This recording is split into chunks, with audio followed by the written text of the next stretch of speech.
안녕하세요. 행복한 목장 최은주 자매입니다.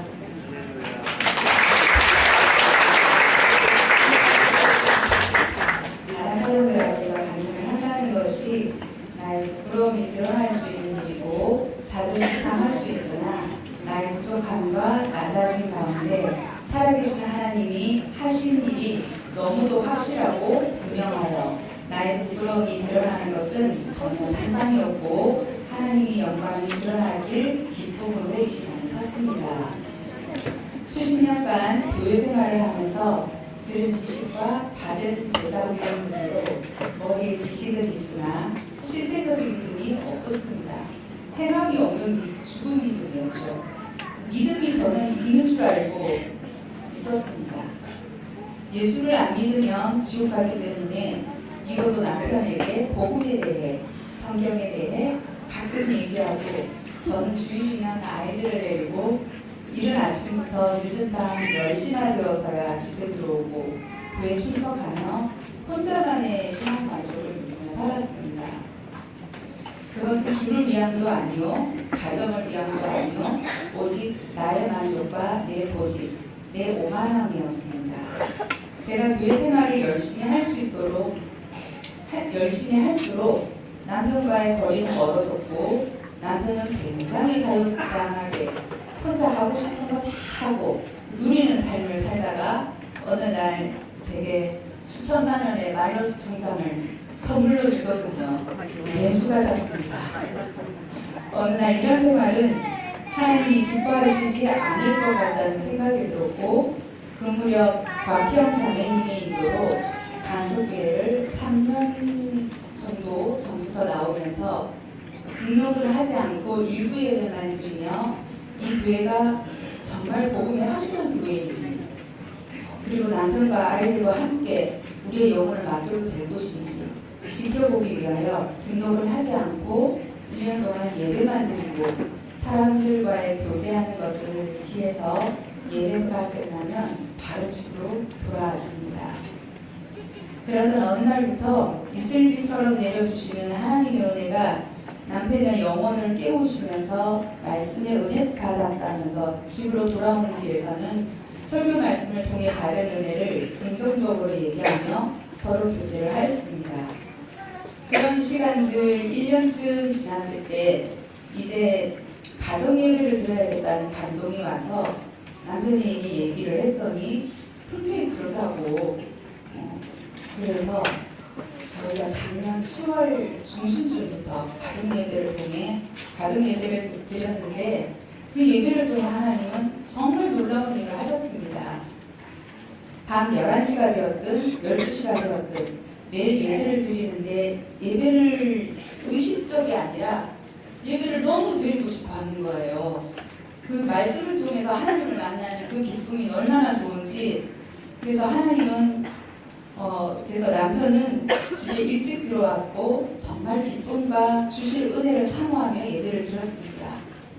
하나님은 예배를 통해 눈물로 서로에게 잘못했던 죄를 고백하고 미안했다고 용서를 구하고 회개하게 하시고 우리 가족에게 회복을 허락하셨습니다. 남편이 교회에 잘 적응 차겠으면 하는 마음에 복음반을 권유했고 혼자 하라고 하면 쭈뼛쭈뼛해하고 어색해하고 잘 모르는 사람들과 어울리기 불편해서 오히려 교회에 못 나올까봐 남편을 위해서 저도 복음반을 들었습니다. 남편에게 복음이 실체가 되어 그가 하는 고백을 들으면서 참 감사한 일이었습니다. 하지만 이러다 말면 어떡하지? 몇 달이나 갈까? 나도 한때는 그랬지 라는 생각을 했습니다.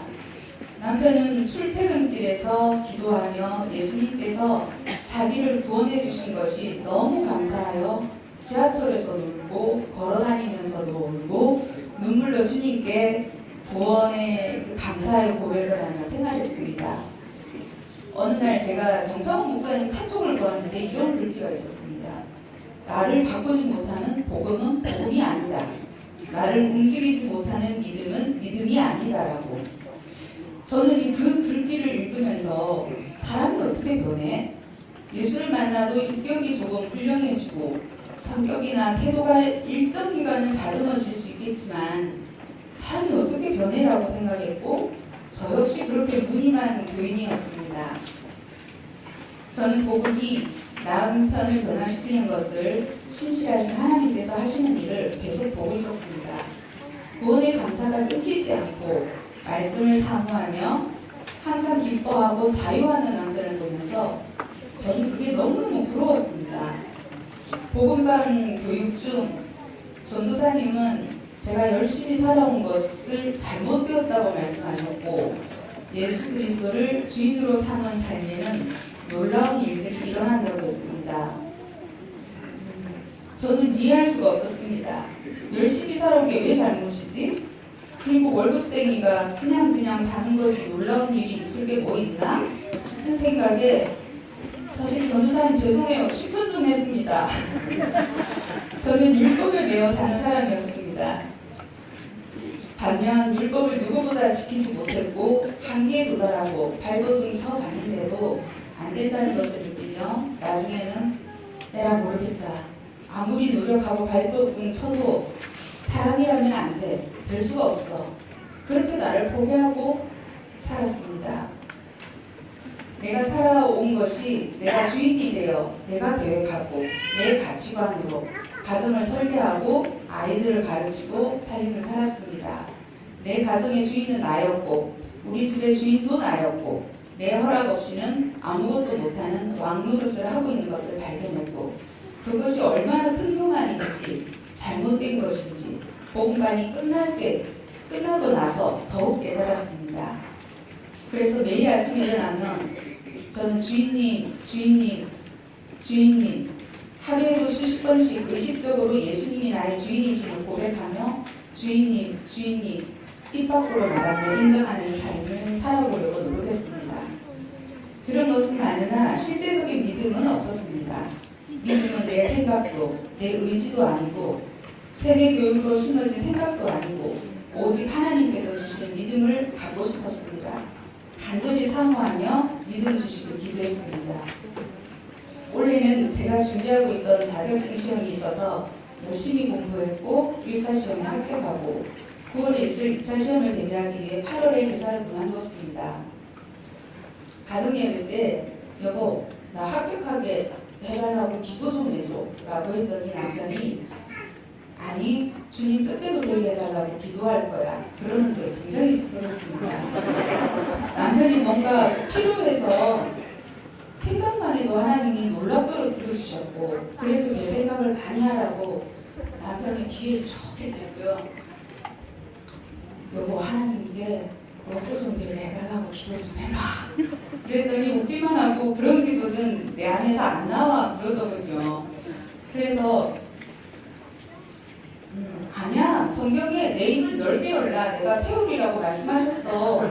그리고 구하라 주실 것이고 문을 두드리라 열릴 것이라고 그 말씀을 들려주면서 가슴을 넓게 그릇을 크게 만들어 보라고 고문을 했습니다. 저희 2차 시험은 떨어졌는데 그로 인해 내가 참 교만한 사람이었구나 하는 것을 깨달았습니다. 하나님은 제가 겸손하길 원하신다는 것을 여러 번 느꼈습니다. 가평 자매님과 교제 중 어떤 문제가 있으면 하나님께 기도로 맡겨버린대요. 그러면 가벼워진대요. 근데 그게 말이 돼요? 그런데 저는 정말 그렇대요. 박연숙 전도사님도 복음반을 통해 간증하시면서 아이들을 키울 때 필요한 게 있었는데 하나님께 기도했더니 정말로 주셨대요. 저는 이런 말을 들으면 죄송하지만 솔직히 미련하다고 생각했습니다. 돈이 필요하면 쓰고 없으면 은행 가서 대출 받고 열심히 벌어서 갚으면 되지 어떻게 주실 때까지 기도만 하고 있을 수 있을까? 좀 답답했습니다. 그런데 그런 경험을 했다면 지금도 내게도 이런 일이 생길 수 있다면 나도 그러고 싶다. 사업 실패로 남편이 회사 생활에 적응하기 힘들어할까봐 남편 엉덩이를 두들겨가며 당신은 아무 걱정하지 말고 그저 기쁜 마음으로 열심히 회사만 다녀요. 저는 이렇게 남편에게 승인시키듯 마음을 편안하게 해주고 싶었습니다. 왜냐하면 대출빚이 얼마건 한 달에 수입이 얼마가 되어야 되고 얼마가 나와야 된다는 걸 남편이 남편이 알아봤자 해결 방안이 없었고 아무 도움이 안 되었기에 오히려 낙심해서 잘 적응하고 있는 회사를 안 다닐까봐 어린이 키우듯 남편에겐 일절 말 한마디도 생활에 대해 얘기를 안 했습니다.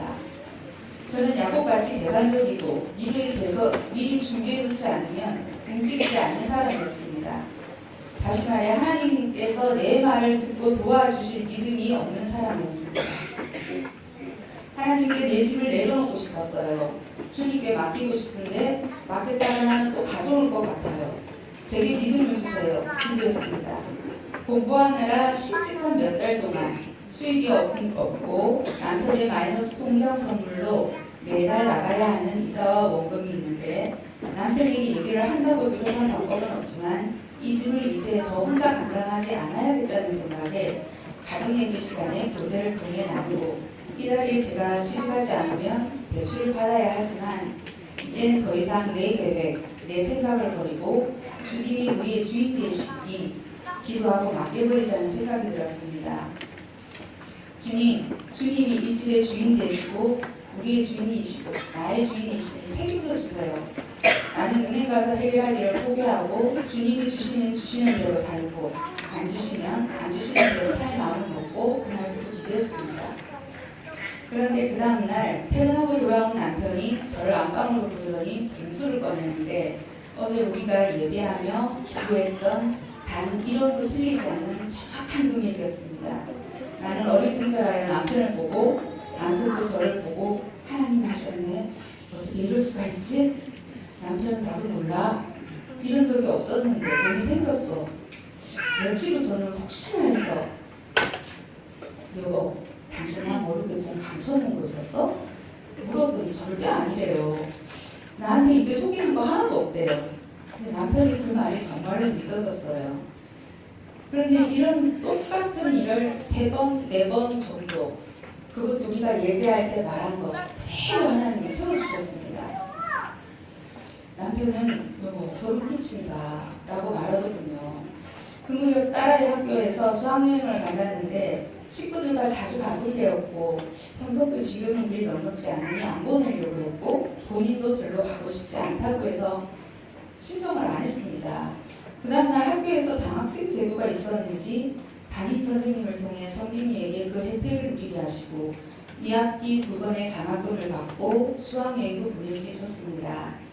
심지어는 남편이 스시를 아주 좋아하는데요.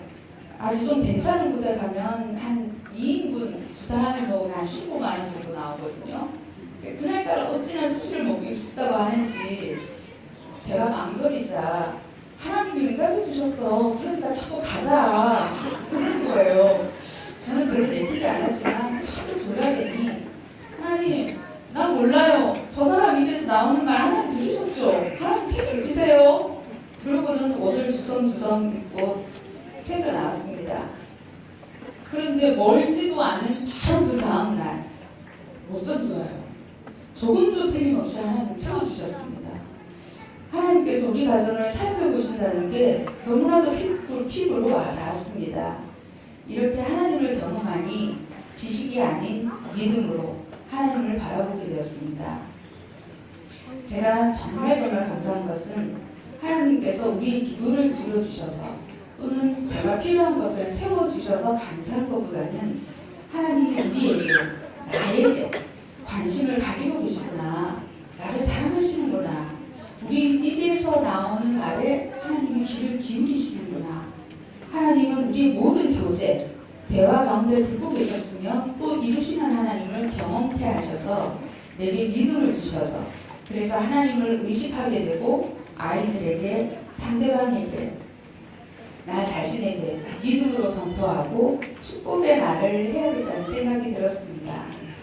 예수님을 주인으로 모시고 인정하는 삶에 주님이 우리 입으로 하는 말을 들으시고 일하신다는 게 너무나 확신이 왔습니다.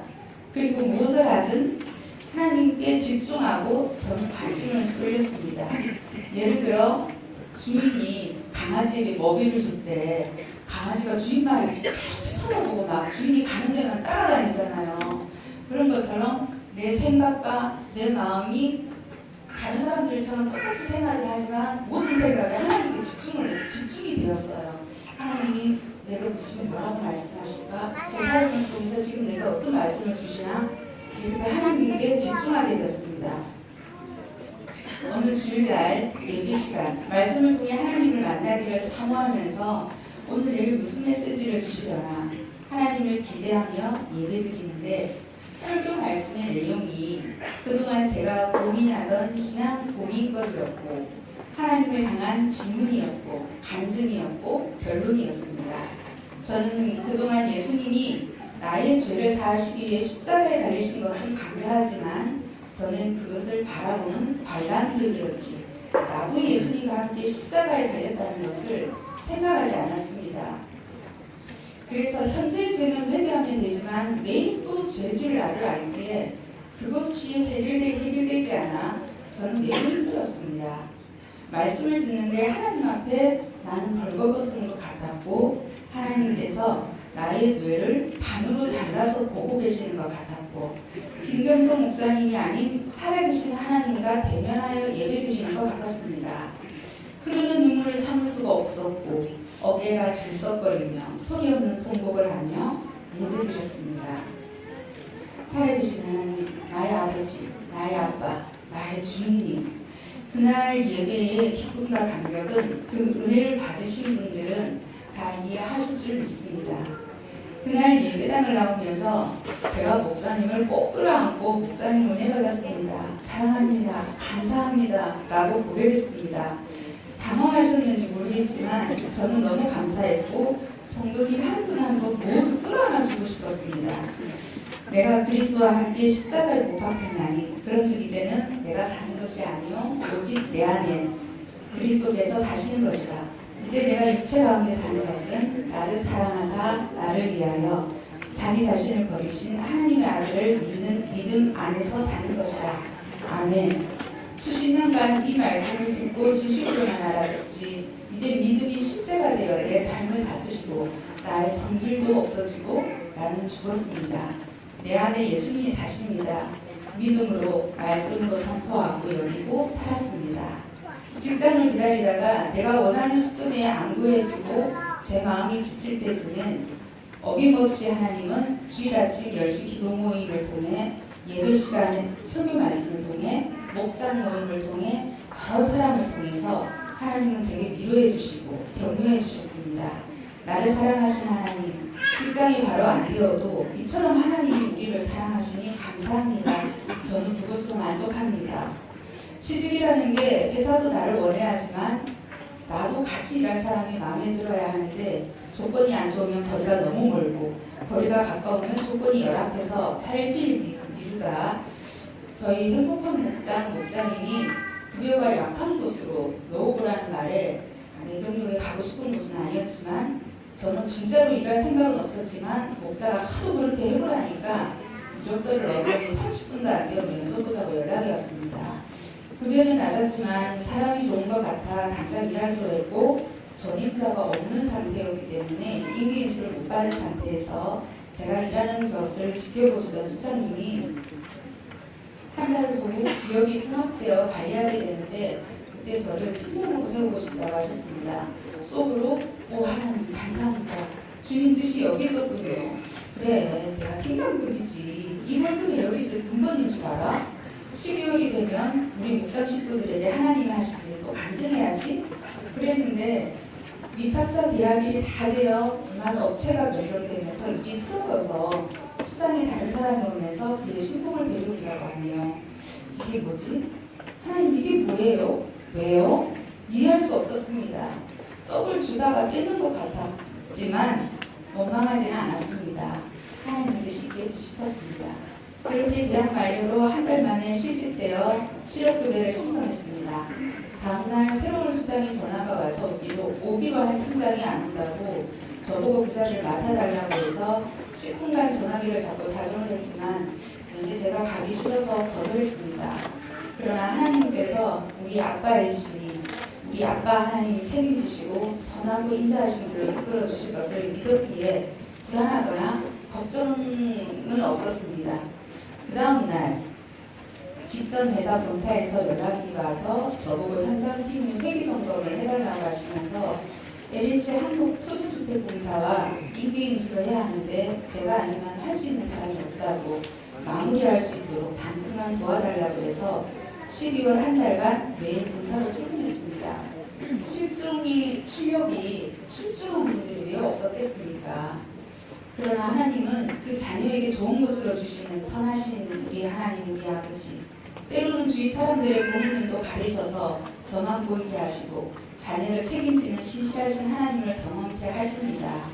본사에서의 알바는 일시적인 단계가 있으나 그 일을 통해 하나님은 본사 가장을 통해 다른 위탁사 이사님에게 저를 소개시켜 주셨습니다.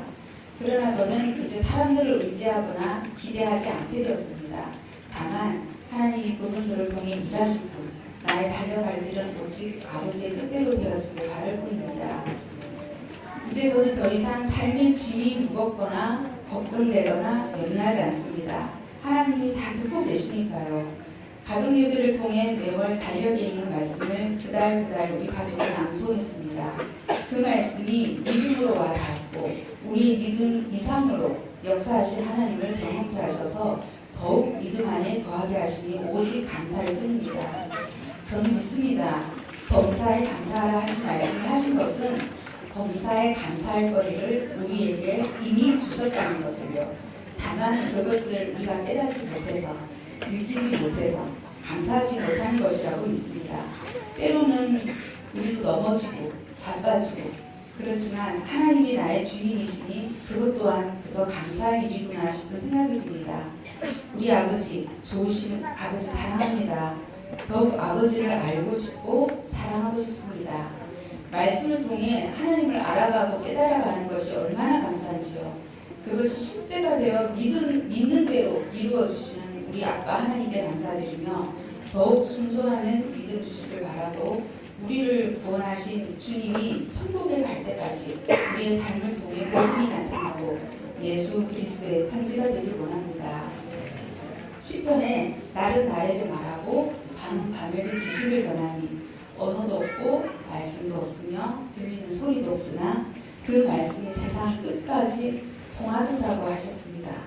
우리를 위하여 근데 하나님이 우리를 위해 얼마나 좋은 것을 예비하셨을까 기대하며 믿음으로 주님께 나아갑니다. 그리 아니하실지라도 선하시고 신실하신 하나님을 믿습니다. 하나님이 해를 위하여 하늘의 장막을 베푸셨다고 했습니다. 하나님의 형상으로 지으시고 자녀 삼으신 우리를 얼마나 더 사랑하실까. 하나님 안에 모든 것이 다 있습니다. 이제는 저의 언어와 기도가 달라졌습니다. 예전엔 하나님 이것 주세요, 저것 주세요 그렇게 기도했는데 이젠 열방과 이웃을 위해 기도하게 됩니다. 먼저 그의 나라와 의를 구하라. 그리하면 이 모든 것을 너희에게 더하시리라 약속하신 주님이 믿어지니까요. 남편은 제게 교회로 이끌어줘서 고맙다고 주일 아침에 제게 신발을 신겨줍니다. 그리고 아침에는 아이들과 한 명 한 명 끌어안고 축복 기도를 해줍니다. 남편 안에 성령님이 계시는 것을 느끼면서부터 저는 남편에게 아무렇게나 말하거나 행동해지지 않습니다. 그 안에 예수님이 함께 계시니까요. 남편이 뭐라고 말하면 이유를 달지 않고 네 알겠습니다 하고 순종하게 됩니다. 그것은 제가 하고 싶어서 그러는 게 아니라 그냥 그렇게 되어지더라고요. 우리는 잠을 자지만 하나님은 주무시지도 않으신다고 했으니 우리가 잘 때도 복 주시고 하나님 분이 안겨있는 시간들 내달라고 잘 때 그렇게 기도합니다. 남편 때문에 복음말을 함께 들었지만 그것이 저를 위한 하나님의 계획임을 깨달았습니다. 하나님이 나의 주인된 삶이 나와 우리 가정에 행복을 주셨고 믿음을 주셨고 회복해 하셨으며 이제 더 성장하고 성숙하게 하실 것을 믿습니다. 선하시고 신실하신 하나님을 기대합니다. 나의 주 나의 하나님을 사랑합니다. 할렐루야.